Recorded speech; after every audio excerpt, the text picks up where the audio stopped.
Hai guys, di video kali ini kita akan update soal pergerakan harga Bitcoin yang kemarin mengalami kenaikan. Akan ada update ETH Bitcoin. Berita besar mengenai Citigroup yang mengizinkan kliennya untuk menggunakan private blockchain mereka. Update soal Binance SEC dan analisa jangka panjang mengenai obligasi 2 tahun Amerika Serikat yang tampaknya ini akan turun ya teman-teman, dan apa efeknya kepada harga Bitcoin. Nama saya Kelby dan saya menyajikan informasi seputar fundamental technical on-chain analysis.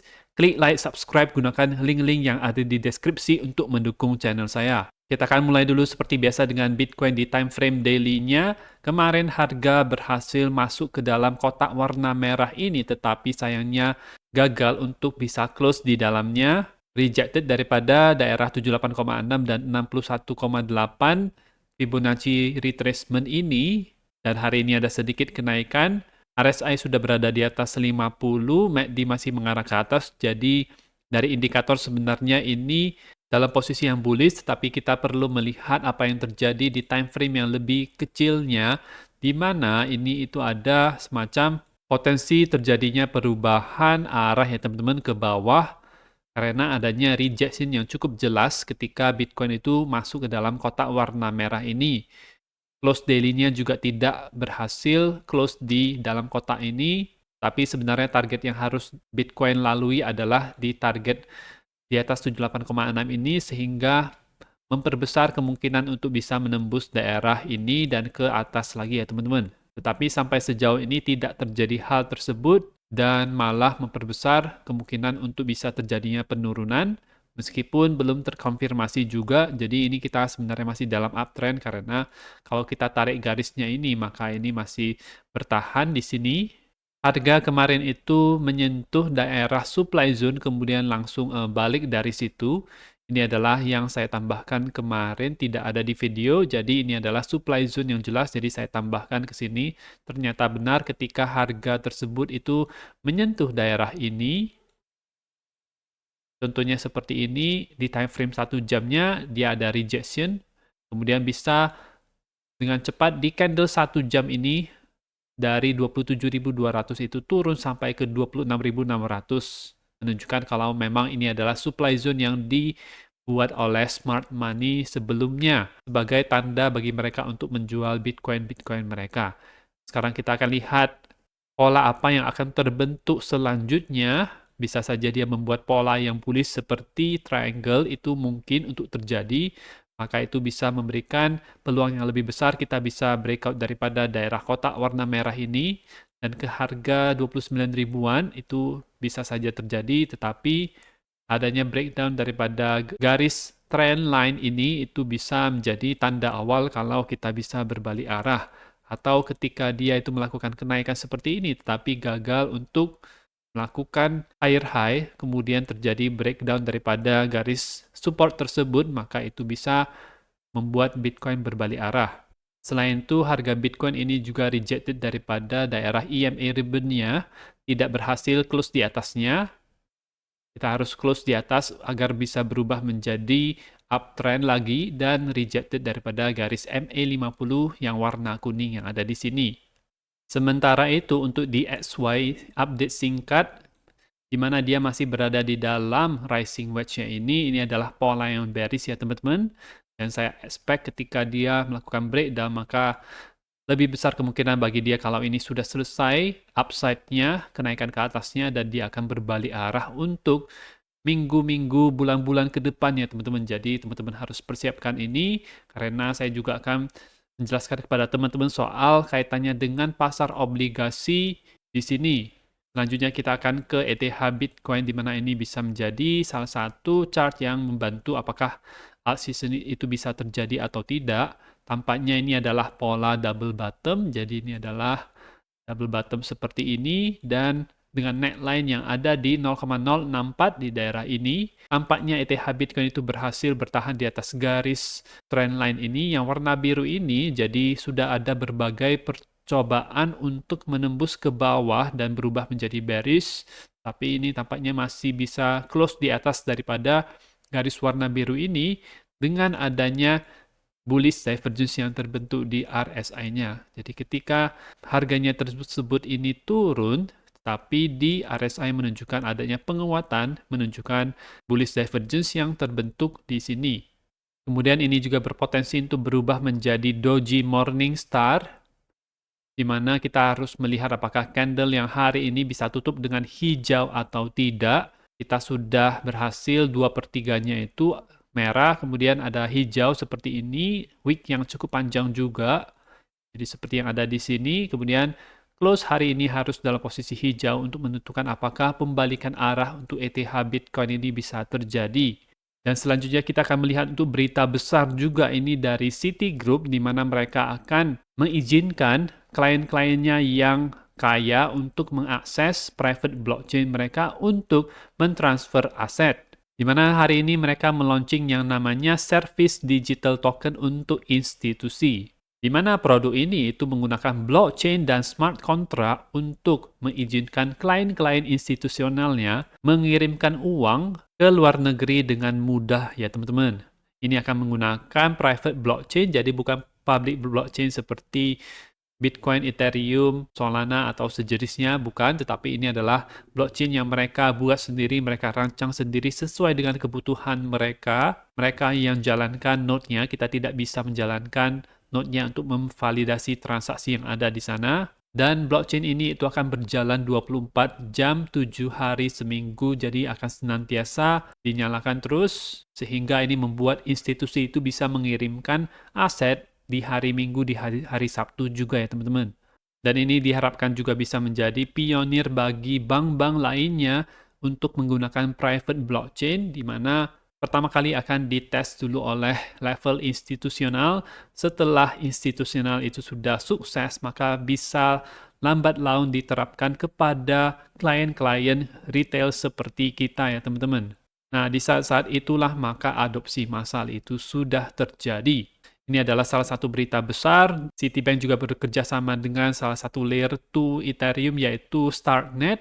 Dan menurut saya apa yang mereka lakukan, mereka terapkan ini adalah hal yang baik untuk perusahaan mereka. Perusahaan-perusahaan lain akan melihat akan hal ini dan pasti akan memikirkan strategi untuk mengikuti apa yang dilakukan oleh Citibank ini, dan lambat laun mereka juga akan mengadopsi kripto, blockchain, dan seterusnya. Dan ada sedikit update mengenai kasus Binance dan SEC, di mana hakim tersebut tidak menyalahkan Binance, jadi SEC dalam hal ini kalah karena SEC yang ingin menyerang Binance, tetapi hakim bertindak dengan adil. Mereka memberitahu kalau SEC dan Binance harus bekerja sama, meminta SEC untuk mempersempit request-nya soal informasi. Jadi untuk menyederhanakan apa yang di-request atau diminta oleh SEC, dan Binance harus memberikan informasi tersebut mengenai solusi custody yang ada. Jadi untuk sampai saat ini kasus Binance SEC ini bisa diredakan ya, bukan merupakan hal yang besar lagi kalau kita lihat dari apa yang terjadi di pengadilan ini. Dan sekarang kita akan melihat untuk chart menarik yang berkaitan dengan pasar obligasi Amerika Serikat 2 tahunan. Di mana menurut analis ini, siapakah teman baik daripada The Fed? Jawabannya adalah pasar obligasi. Dan ketika kita melihat chart weekly 2 tahunan ini, kita bisa melihat adanya bearish divergence yang sangat besar sekali.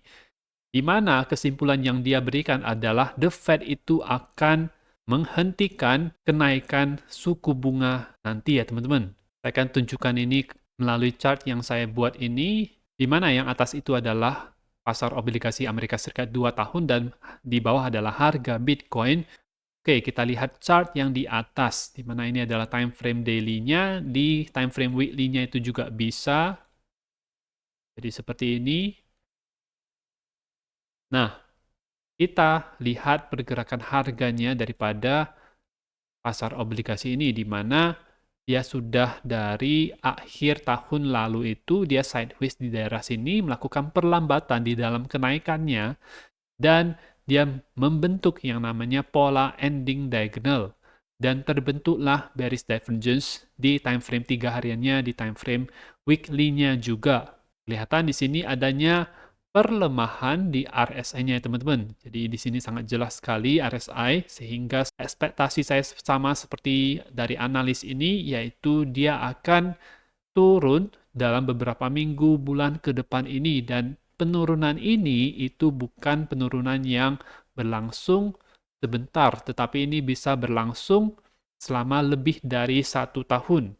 Sebelumnya itu pernah kejadian hal yang sama juga, kelihatan ada bearish divergence ketika obligasi itu naik. Contohnya adalah ketika di tahun 2018, nah di situ terbentuklah higher high untuk di harganya yaitu di sini, tetapi di RSI-nya itu mengalami penurunan, terbentuklah bearish divergence tersebut dan diakhiri di akhir tahun 2018. Kemudian dari situ harga obligasi ini terus menurun sampai 2 tahun ke depan dan flat di daerah sini. Habis itu dia mulai naik lagi.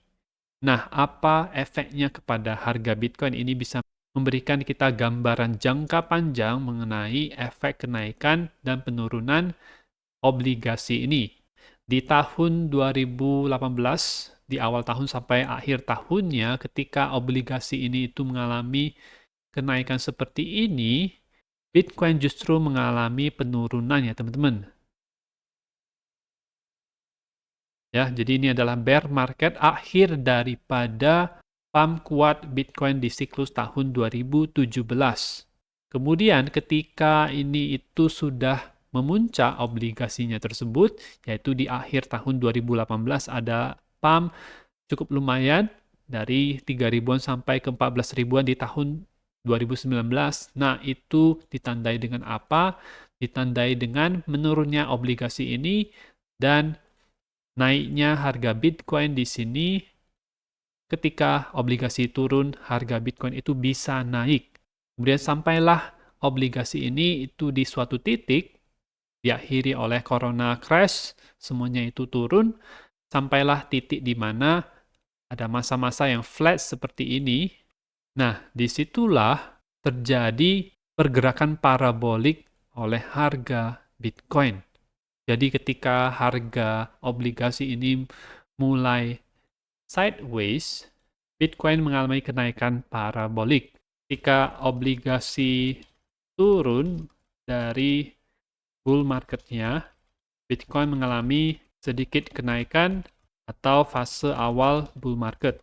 Jadi ini adalah catatan yang bisa berguna untuk kedepannya. Dan apa fase kita sekarang? Fase kita sekarang itu adalah di mana obligasi ini sudah memuncak ya teman-teman. Dan saya akan expect dia akan turun ya teman-teman untuk beberapa minggu, bulan ke depan ini sampai mungkin setahunan ke depan. Dan mungkin dari situ akan ada masa-masa flat obligasi ini. Masa-masa flat obligasi tersebut bisa membawa harga Bitcoin ke atas. Sehingga teman-teman perlu siap-siap di fase awal bull market ini sudah DCA Bitcoin dan altcoin yang fundamentalnya itu kuat seperti Ethereum, Chainlink, BNB boleh, kemudian ada koin-koin layer 2 seperti Arbitrum, Optimism, Coin AI, dan lainnya.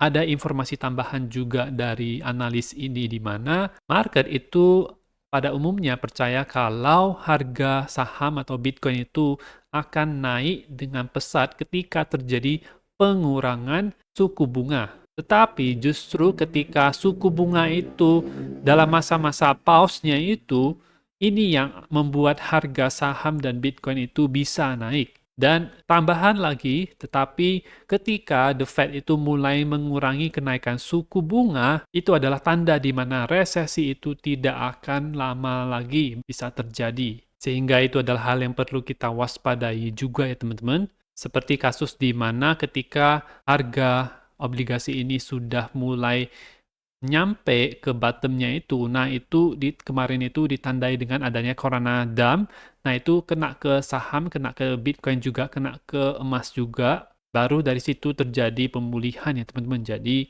bisa saja terjadi juga hal yang sama untuk di tahun depan, jadi itu adalah hal yang perlu kita waspadai juga dan bisa kita trade juga. Dan besok juga akan ada hasil survei yang menurut saya cukup menarik yang bisa membuat Bitcoin itu bullish secara jangka panjang teman-teman. Yang ada kaitannya dengan ini juga yang apa yang dia omongkan ya teman-teman. Nah, itu saja untuk informasi pada video kali ini. Semoga bermanfaat. Teman-teman bisa dukung channel saya dengan mengklik like, subscribe, gunakan link-link yang ada di deskripsi, dan nantikan video saya selanjutnya.